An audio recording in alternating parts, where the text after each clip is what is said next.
Ramesh railway station पर garden की नौकरी करता था। उसके शिफ्ट हाल ही में रात की हो गई थी और उसका ट्रांसफर एक ऐसे रेलवे स्टेशन पर कर दिया गया जो काफी सुनसान और वीरान था।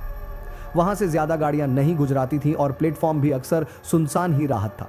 उसे स्टेशन पर ज्यादा पैसेंजर भी वेट नहीं करते थे। शहर की आबादी भी कम थी।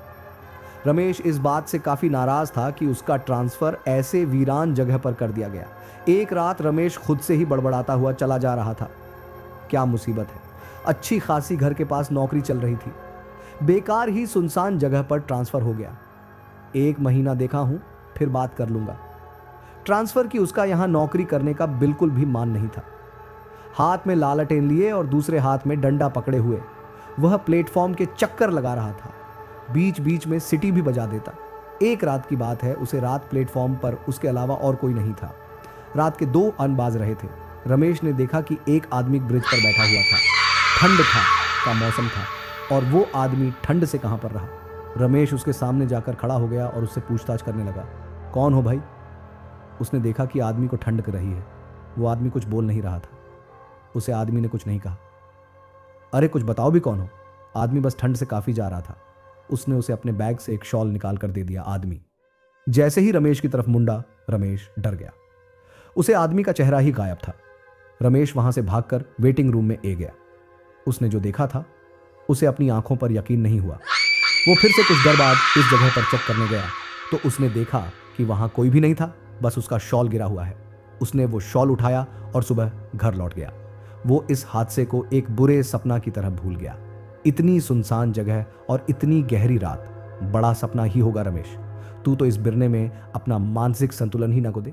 उसने सोचा कि उसे नींद ए रही थी और उसने नींद में सपना देखा। अगली रात वह फिर से ड्यूटी दे रहा था। प्लेटफॉर्म के चक्कर लगा रहा था। रमेश टहलता हुआ तक गया तो एक बेंच पर बैठ गया। टहलता हुआ तक गया तो एक बेंच पर बैठ गया। उसने घड़ी अच्छी तो 2 बाज रहे थे। कुछ ही देर बाद उसके पीछे से किसी के चलने की आवाज आई। उसने लालटेन से पीछे मुड़कर देखा तो वहां कोई भी नहीं था। रमेश को लगा कि उसे नींद ए रही है। उसने चारों तरफ देखा और आंखें बैंड कर ली। फिर वही कुछ डर बैठे बैठे उसकी आंख लगी। तभी एक हाथ उसके कंधे पर आया और उसे जागने लगा। पहले तो उसने ध्यान नहीं दिया, लेकिन फिर से ऐसा हुआ तो वह चौंक कर उठ गया। उसने चारों तरफ देखा तो वहां कोई भी नहीं था। रमेश को लगा कि उसने फिर से कोई बड़ा सपना देखा है। रमेश ये सब सोच रहा था कि उसे पायल की आवाज आई। उसने चारों तरफ देखा तो उसे एक लड़की जाती हुई दिखाई। रमेश उसे लड़की को आवाज देकर रोकने लगा। प्रशंसा, सुनो, रुको। वो जैसे ही उसे लड़की के पास गया तो वो लड़की गायब हो गई थी। रमेश इस बार घबरा गया था। उसके माथे का पसीना साफ साफ बता रहा था कि वो बुरी तरह से डर गया है। रमेश ने यह बात फिर से किसी को नहीं बताई, लेकिन अब उसे प्लेटफॉर्म पर ड्यूटी करने से डर ग रहा था। अगली रात रमेश एक ही जगह खड़ा रहा। उसने स्टेशन का कोई चक्कर नहीं लगाया। कुछ देर बाद रमेश के पास एक आदमी आकर खड़ा हो गया और ट्रेन के बड़े में जानकारी लेने लगा। रमेश को लगा कि कुछ गड़बड़ है। रमेश दूसरी तरफ देखने लगा और उसे आदमी को नजरअंदाज करने लगा। उसे आदमी ने फिर से रमेश से पूछा। इस बार रमेश को लगा तभी घड़ी में 2 बाज गए। पूरा लगा कि यह कोई इंसान ही है। रमेश उसे आदमी को ट्रेन के बड़े में बताने प्लेटफॉर्म घड़ी की आवाज से गंज रहा था। रमेश ने घड़ी की तरफ देखा तो वो थोड़ा सा घबरा गया। उसके सामने खड़े आदमी ने उसके कंधे पर हाथ रखकर उसे जगाया तो वह होश में गया। रमेश ने देखा कि सामने खड़ा आदमी उसे धुंधला दिखाई दे रहा है। उसने अपनी आंखें माली। उसे फिर भी वो आदमी ढूंढना ही दिखाई दे रहा था। रमेश ने उसे आदमी को बुलाने की कोशिश की तो वो भागने लगा। रमेश भी उसके पीछे भागने लगा और वो आदमी अचानक से पटरी की तरफ भागने लगा और गायब हो गया। रमेश अपना बैलेंस नहीं बना पाया और पृथ्वी पर गिर गया। उसने ट्रेन की आवाज सुनी और घबरा गया। उसे सब धुंधला दिखाई दे रहा था। वो डर से चिल्लाने लगा। तभी रेलवे स्टेशन मास्टर प्रसाद भाग हुआ यार, और उसने रमेश को पटरी से बाहर निकाला। रमेश कुछ डर तक बेहोश रहा। रेलवे मास्टर प्रसाद ने रमेश के ऊपर पानी छिड़ा तो वह उठकर चिल्लाने लगा। प्रसाद ने उसे शांत किया और उसे दिलासा दिया कि वो ठीक है। रमेश को कुछ भी समझ नहीं ए रहा था कि उसके साथ ये कैसे हादसे हो रहे हैं। प्रसाद ने पहले तो उसे दांत की वो पटरी के इतने पास क्यों गया। रमेश ने प्रसाद को अपने साथ घाट रही सारी अजीब घटनाओं के बड़े में विस्तार से बताया। प्रसाद तुरंत ही समझ गया। उसने कहा, इस इलाके में कई छलावे रहते हैं। वह सब रूप और शरीर बादल बादल कर आपसे बात करना चाहते हैं। उसके बाद आपको नुकसान पहुंचाने की भी कोशिश करते हैं। रमेश छलावे का नाम सुनकर बुरी तरह से कम उठा। वो जल्दी से स्टेशन से भागने लगा। प्रसाद ने उसे समझाया कि ऐसे भागने से कोई फायदा नहीं है, बस इन सब का एक ही इलाज है कि जब भी यह तुम्हारा ध्यान अपनी तरफ खींचना की कोशिश करे तो तुम्हें इन पर बिल्कुल भी ध्यान नहीं देना है और छलावे से बातें तो बिल्कुल भी नहीं करनी है।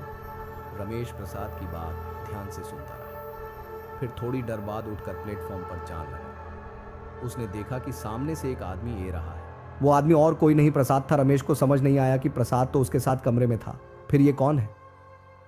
तब तक प्रसाद उसके पास आकर उससे बात करने लगा। प्रसाद ने रमेश से उसकी घबराहट की वजह पूछी तो रमेश संत खड़ा था। अरे रमेश, क्या हुआ, इतना घबराए हुए क्यों हो? प्रसाद ने उसे बताया कि आज उसे आने में देरी हो गई क्योंकि उसकी पत्नी की तबीयत खराब हो गई थी। यह बात सुनकर रमेश को धक्का लगा। वह भगत हुआ, रूम में गया।